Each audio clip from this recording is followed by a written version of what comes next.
Roadmap ঘোষণা, নির্বাচনের জন্য জুলাই যোদ্ধাদের মতামত নেবে ইসি। বেঁচে থাকতেই ছেলের হত্যাকারীদের বিচার দেখে যাওয়ার আকুতি আবু সাঈদের বাবার। বহিরাগতদের হাতে ঠাকুরগাঁও ভূমি অফিসের নিয়ন্ত্রণ।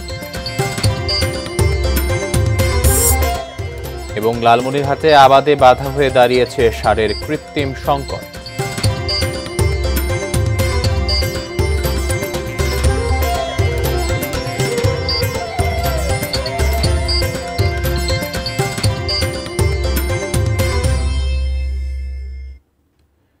সবাইকে স্বাগত এটিএন নিউজে।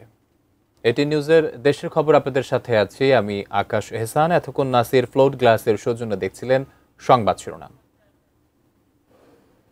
এবার জানিয়ে দিব পুরো খবর। আগামী জাতীয় নির্বাচনের জন্য চূড়ান্ত ভোটার তালিকা প্রকাশ হবে 30 নভেম্বর। 300 আসনের সীমানা চূড়ান্ত করে গেজেট প্রকাশ 15 সেপ্টেম্বর। রাজধানীর আগারগাঁওয়ের নির্বাচন ভবনে ত্রয়োদশ নির্বাচনের রোডম্যাপ ঘোষণার সময় সাংবাদিকদের একথা জানান ইসি সচিব আখতার আহমেদ।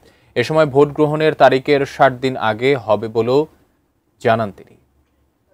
এই কাজটা আমরা অনেকদিন ধরেই করছি এবং আমরা আপনাদেরকে জানিয়েছি যে আমরা 3টা ভোটার তালিকা এবার প্রকাশিত হবে এবং একটা হয়ে গেছে 2রা মার্চ, এখন আরেকটা যেটা হচ্ছে সেটা হচ্ছে 31শে অগস্ট, আর এর পরবর্তীতে আমরা 31শে অক্টোবর পর্যন্ত যাদের বয়স 18 বছর হবে তাদেরকে নিয়ে একটা ভোটার তালিকা করব, যেটা আমরা কমপ্লিট করব by the end of November.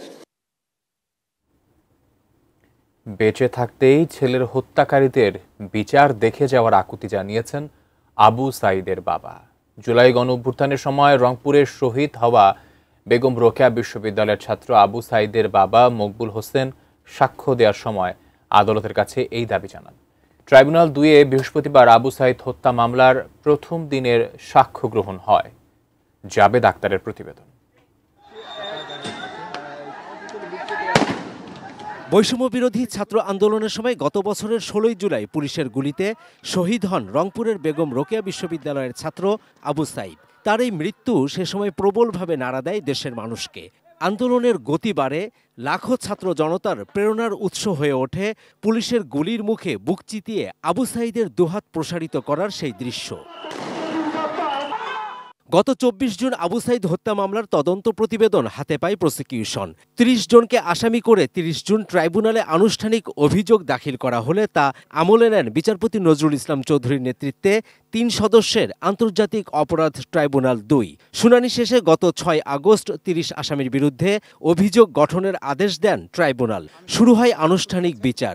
বুধবার সূচনা বক্তব্য উপস্থাপন করেন চিফ প্রসিকিউটর। বৃহস্পতিবার প্রথম দিনে সাক্ষ্য গ্রহণ শুরু হয় আবু সাঈদের বাবা মকবুল হোসেনকে দিয়ে। 9 সন্তানের একজন আবু সাঈদের পড়ালেখার খরচ জোগাড় করতে কত কষ্ট করতে হয়েছে তাকে সেই বর্ণনা দিতে গিয়ে আবেগ আপ্লুত হয়ে পড়েন তিনি। তার 2 ছেলে এবং জামাইকে লাশ আনতে পাঠিয়েছিলেন। লাশ 3টার পরে নিয়ে আসা হয়েছে। প্রথমে লাশ দিতে চায়নি, পরবর্তীতে লাশ আসার পরে প্রশাসন অর্থাৎ পুলিশ এবং ইউনো সহ অন্যান্যরা তাকে রাত্রেই দাফন করার জন্য চাপ সৃষ্টি করেছিল, এটা জানিয়েছেন উনি। মৃত্যুর আগে যেন ছেলের হত্যাকারীদের বিচার দেখে যেতে পারেন, সাক্ষ্য দেওয়ার সময় আদালতে সেই দাবি জানান আবু সাঈদের বাবা।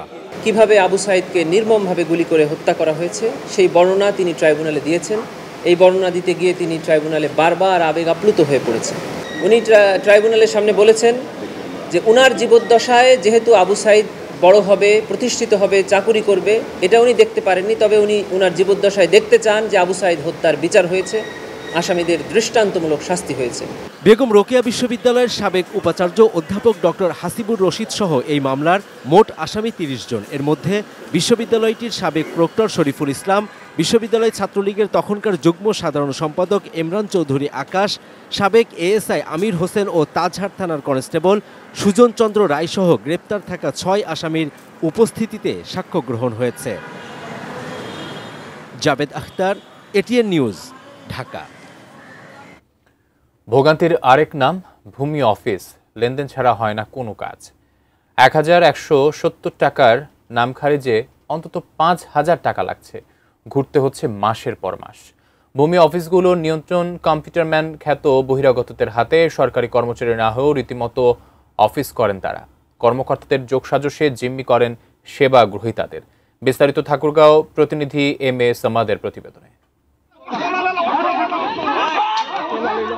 জমি সংক্রান্ত জটিলতায় এই যে হামলা মামলা আর হতাহতের ঘটনা।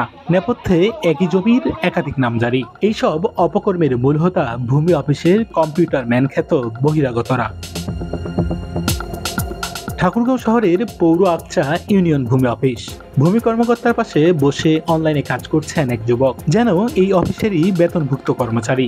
6 বছর ধরে করছেন সব ধরনের দাপ্তরিক কাজ। পরিচয় দেন অফিসের স্টাফের, তবে তিনি অফিসে কেউ নন, নেই নিয়োগ। আপনি এই অফিসের কে সেটা বলেন। আমি অফিসে কিছু না, আমি কাজে আসছিলাম। তাহলে ওই চেয়ারে বসে কাজ করলেন কেন? কোথায়, কোন চেয়ারে বসে? ওই চেয়ারে দেখান দিকে আপনি ভিডিও। দেখাচ্ছি আপনাকে ভিডিও।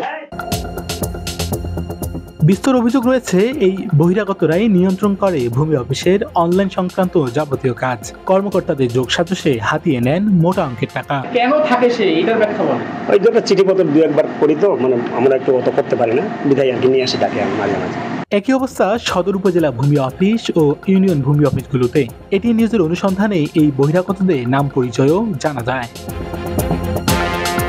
সেবা গ্রহীতাদের অভিযোগ, এইসব বহিরাগতদের কাছে জিম্মি ভূমি অফিস। তারা যে আমাদের কাছে কিন্তু একটা বিগ অ্যামাউন্টের টাকা নেই, আর কাজ তো করে দেয় না, বারবার তাদের কাছে ঘুরতে হয়। ভিসা যখন চাইলো তখন আমি বললাম যে ঠিক আছে, আমি ভিসা দিতে পারবো না।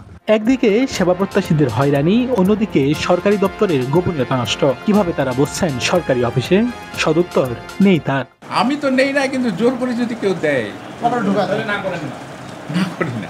প্রশ্ন হলো, সরকারি অফিসের গোপনীয়তা রক্ষা ও জনবান্ধব সেবা দিতে কোনো ব্যবস্থা কি নেবে প্রশাসন? এইটা কোনোভাবেই গ্রহণযোগ্য নয় এবং এটার কোনো সুযোগ নাই। যদি অফিসগুলো সেই ধরনের কোনো লোককে নিয়োগ করে থাকে, একেবারেই তাদের নিজস্ব দায়িত্বের মধ্যে থেকে করেছে এবং এটি আমরা তদন্ত করে যদি এরকম লোক পাই তাহলে সংশ্লিষ্টদের বিরুদ্ধে আইনগত ব্যবস্থা গ্রহণ করব। M A Samad, ATN news, Thakurgaon. সময় হলো একটি বিরতির, এরপর আরও থাকছে। ঝিনাইদহে স্বামীর নির্যাতনে গৃহবধূর মৃত্যু, পরিবারের দাবি পরিকল্পিত হত্যা। খাগড়াছড়ির রামুতে মা মেয়ে হত্যায় একজন গ্রেফতার।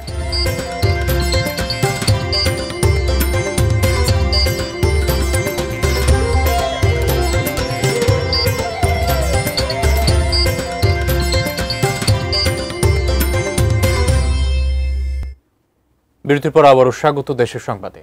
পরপর 3 দফা বন্যার ধকল কাটাতে লালমনিরহাটের কৃষকরা আমন ও সবজি আবাদে মনোযোগী হয়েছেন।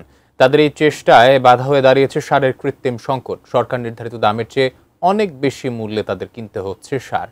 অনেক সময় তাও মিলছে না, ফলে আমন ও সবজি চাষ ব্যাহত হওয়ার আশঙ্কা দেখা দিয়েছে। লালমনিরহাট প্রতিনিধি আনোয়ার স্বপনের পাঠানো তথ্য ছবি নিয়ে ডেস্ক রিপোর্ট। লালমনিরহাট সদর ও আদিতমারী উপজেলা উত্তরবঙ্গের সবজি ভান্ডার বলে পরিচিত। 4টি উপজেলার তিস্তা তীরবর্তী এলাকার কৃষকরা আমন ও সবজি আবাদ শুরু করেছেন। এখন তাদের প্রয়োজন টিএসপি, পটাশ ও ডিআইবি সার, কিন্তু চাহিদা মতো সার কৃষকরা পাচ্ছেন না। আমন আবাদেও ইউরিয়া সহ অন্যান্য সার প্রয়োজন। চাহিদা বেড়ে যাওয়ায় অতিরিক্ত মুনাফার লোভে কিছু অসৎ বিক্রেতা সারের কৃত্রিম সংকট সৃষ্টি করছেন বলে অভিযোগ ভুক্তভোগী কৃষকদের। সারের দাম যদি এত বেশি হয় তাহলে আমরা কিভাবে ফসল করব? যদি ইউরিয়া পাইতে ফসফেট নাই, ফসফেট পাইতে জিপসার না পাই, জিপসার পাইতে পটাশ না পাই। সরকার যেন এগুলা বিষয়ে একটু গ্রহণ করে। কৃষকদের আরও অভিযোগ, সব রকম সারই সরকার নির্ধারিত মূল্যের চেয়ে গড়ে 400 টাকা বেশিতে কিনতে হচ্ছে। এবার লালমনিরহাটে 86,585 হেক্টর জমিতে আমন আবাদ করা হয়েছে। শাকসবজি 3,178 হেক্টর জমিতে রোপণ ও বপন করা হয়েছে এবং মাসকালাই আবাদ করা হয়েছে 20 হেক্টর জমিতে। আবাদের বিপরীতে জেলায় 21,000 মেট্রিক টন সার বরাদ্দ দেওয়া হয়েছে। সার নিয়ে অনিয়ম হলে আইনানুগ ব্যবস্থা নেওয়া হবে বলে জানিয়েছেন কৃষি সম্প্রসারণের এই কর্মকর্তা। এই বিষয়ে আমরা যথেষ্ট সতর্ক আছি এবং আমাদের উপজেলা কৃষি অফিসার সহ ইউনো মহোদয়দেরকে আমাদেরকে সুস্পষ্ট নির্দেশনা আছে। প্রতিদিনই মোবাইল কোড, এই সার সংক্রান্ত মোবাইল কোড পরিচালনা হবে। Saikat Dasgupta, desk report, ATN news. দর্শক, এই মুহূর্তে উপদেষ্টা মণ্ডলীর পক্ষ থেকে সাংবাদিকদের উদ্দেশ্যে ব্রিফ করা হচ্ছে। আমরা সরাসরি চলে যাচ্ছি সেখানে। মোট 14 জনের সমন্বয়ে এটা হবে এবং এখানে জনপ্রশাসন এবং আইন এই দুইটার প্রতিনিধিত্ব থাকবে। তারা সকলের প্রথম যে কাজটা করবে তা হচ্ছে বিএসসি ইঞ্জিনিয়ার এবং যারা ডিপ্লোমা করেছেন তাদের বক্তব্যগুলো আগে শুনবেন, পরবর্তী কার্যদিবসে তাদের বক্তব্যগুলি শুনবেন এবং শোনার পরে তারপরে ইঞ্জিনিয়ারিং সেক্টরে, সেটা আমরা বিএসসি বলি আর ডিপ্লোমাই বলি, সেখানে যারা প্রণিধানযোগ্য আছেন, যারা বিষয়গুলো সম্পর্কে ভালো ওয়াকিবহাল আছেন, তাদের বক্তব্যই ওয়ার্কিং কমিটি শুনবে। তারপরে এখানে অনেক আইনগত বিষয় আছে, সেগুলোর অনেক কাগজপত্র দিয়ে যাওয়া হয়েছে, সেগুলো সবগুলো দেখে তারপরে আবার তারা আমাদেরকে ব্রিফ করবেন এবং সেই মোতাবেক আমরা আগাবো। এর মধ্যে আমাদের একটা অনুরোধ থাকবে সকলের কাছে, যে যেহেতু এগুলো আসলে অনেক পুরনো বিষয়, এটা নতুন কোনো বিষয় না, সেহেতু আন্দোলন যারা করেন তারা যেন জনদুর্ভোগের সৃষ্টি না করেন। তাদের যা বক্তব্য আছে লিখিত আকারে, যেহেতু এখন একটা ওয়ার্কিং গ্রুপ হয়েছে, এই ওয়ার্কিং গ্রুপের প্রধান হচ্ছেন আমাদের গৃহায়ন এবং গণপূর্ত মন্ত্রণালয়ের সচিব, তার ফোন নাম্বার আমরা প্রেস রিলিজ মারফত জানিয়ে দেব।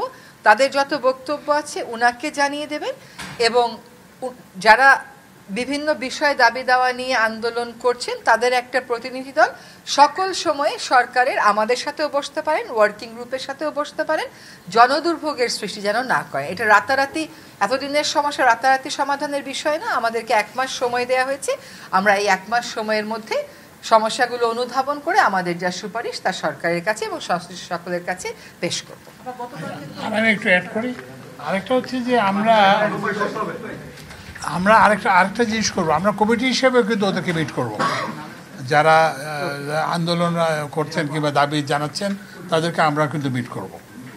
দ্বিতীয় আমরা একটা গ্রুপকে মিট করব, সেটা হচ্ছে যে 3টা গ্রুপকে মিট করব। একটা হচ্ছে যারা আন্দোলনের সঙ্গে জড়িত তাদের। দ্বিতীয় আমরা যেটা মিট করব সেটা হচ্ছে যে এদের অভিভাবক, ডিপ্লোমা ইঞ্জিনিয়ারদের অভিভাবক যারা এবং বিএসসি ইঞ্জিনিয়ারদের যা অভিভাবক যারা, ইউনিভার্সিটির ভাইস চ্যান্সেলর ফর এক্সাম্পল, তারপরে যে টেকনিক্যাল এডুকেশন বোর্ডের চেয়ারম্যান ফর এক্সাম্পল, তো এরকম যাদের কথা ওনারা শোনেন তাদের সঙ্গে আমরা মিট করব।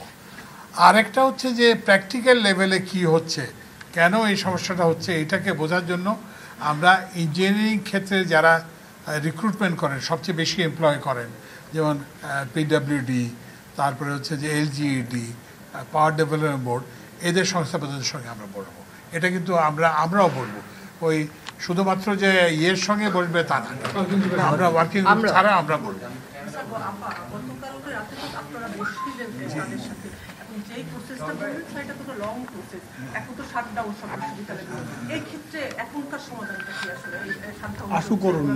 আচ্ছা, না এখনকার সমাধান তো এই যেটা বললে এটাই সমাধান। এই যে আমরা আপনাদেরকে যে মেসেজটা দিলাম, ওনারা তো ধরেন এখন থেকেই যে কোনো সময় আমাদের ওই যে ওয়ার্কিং গ্রুপের সঙ্গে বসতে পারেন। দর্শক, সময় হলো আরও একটি বিরতির, সাথেই থাকুন।